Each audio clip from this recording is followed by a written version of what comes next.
At a time where the custom motorcycle market is shrinking, when Harley-Davidson is replacing its CEO and rationalising the way it produces motorcycles and for what markets and how, when the last vestiges of victory are gone, and when the Japanese are producing less cruisers than they ever seem to have, BMW seems to think this is an awesome time to release a whole new platform of, guess what?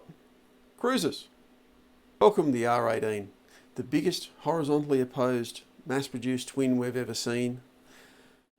And it's even got reverse assist, so pushing your motorcycle around might be a thing of the past. And even the pricing seems pretty reasonable, starting at around the same price as a big bore Harley-Davidson and going up from there. This could be a very interesting platform and a very interesting motorcycle. From a marketing perspective, it may not have been such a good idea. I mean, who was out there hankering for a BMW cruiser? Who wants to cruise around with their pots sticking out in the breeze? Who wants to be associated with Charlie and Ewan? And what cruiser rider wants to switch their allegiance from the USA to Germany? What was BMW thinking? Let me know in the comments below if you think you know the answer to what BMW's target buyer for this machine is. So while I'm still trying to get my head around who the potential buyer for this new BMW might be, let's get back to the bike. Information is still a bit scant, but what we do know is it's got a massive engine that produces massive amounts of torque. So 150 Newton meters of torque from 2000 RPM to 4000 RPM is the big claim. And that's really, really good. So sidecar owners should form an orderly queue because it will be a great engine for pulling around sidecars and trailers, things like that. For everybody else, it's going to be a very easy motorcycle to ride, and we're sure it's going to be extremely well built. I have absolutely no hesitation in thinking that the new engine will be a real gem. I've just finished riding my road test for Australian Road Rider on the R1250 RS, and while a completely different motor, it's a very modern motor, and as a sports touring bike, that machine really can still take it up to anything else that's out there. It's very competitive, a lot of fun to ride. And it also has heritage dating back to the 1970s. They've evolved it, completely since the old R100 RS. But that was a groundbreaking machine in its own right. And the current R1250 RS is a very, very good machine. So the styling of the new R18 is classic BMW. They've done very well out of the heritage range of machines, the R9T and all its derivatives. And so they've obviously thought, well, there's something in this. So they've taken that styling from the 50s and 60s, that fuel tank especially, and incorporated it into the new machine. They've hidden the suspension away so that the chassis looks like it runs from the steering head to the swing arm.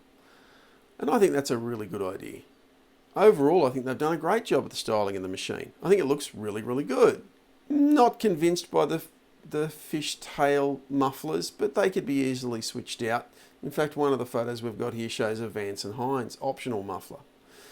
But at the end of the day, you can't get away from that big 1800cc motor sitting there in the chassis there with the pot sticking out.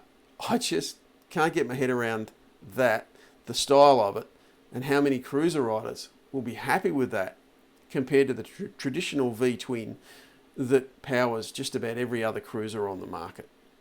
There isn't any doubt though that this new bike looks so much better than BMW's last attempt at a cruiser. The R1200C and the even uglier R1200CL with its full fairing and touring boxes from the 1990s was one of the most horrible machines styling wise to come out of BMW ever. They didn't last very long.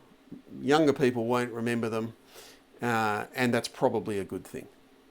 BMW's initial videos to promote the machine show a whole group of riders enjoying the sunshine and the glorious coastal highway somewhere probably in Europe.